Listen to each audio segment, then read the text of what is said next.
എനിക്കറിയാം ഈ അമ്മ സമ്മതിക്കില്ല.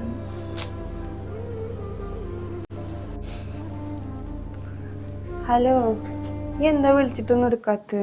ഞാൻ കുറേ വട്ടമായി നിന്നെ വിളിക്കുന്നു. ശരി ശരി. ഭക്ഷണമൊന്നും കഴിച്ചിട്ടില്ലടി, ഇവിടെ ഇരിക്കുന്നുണ്ട് ഞാൻ. സാറ് വിളിച്ചിട്ടുണ്ടായിരുന്നു സ്കോളർഷിപ്പ് പാസ്സായി എന്ന് പറഞ്ഞിട്ട്.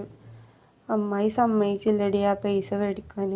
താത്താനെ കാണാൻ പോകുമ്പോൾ ആ പൈസ മേടിക്കണം എന്ന് പറഞ്ഞിട്ടുണ്ടായിരുന്നു. ഇല്ല, സമ്മതിക്കുന്നില്ല.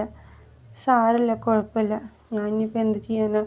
ക്ലാസ് നിർത്താനാ പറയുന്നത്. അമ്മായി പറയുന്നത് എനിക്കൊന്നും ചെയ്യാൻ പറ്റില്ലടി. കുഴപ്പമില്ല,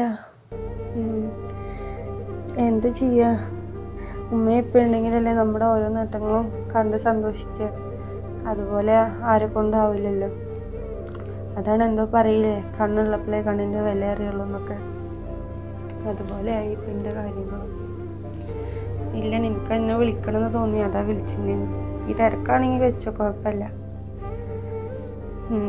എല്ലാം ശരിയാവുന്നതിന് ഞാനും വിചാരിക്കണം, ഇൻഷാ അല്ലാ. അല്ലാണ്ട് ഇപ്പം ഞാൻ എന്താ പറയും. ശരിയടി, പിന്നെ വിളിക്കാം.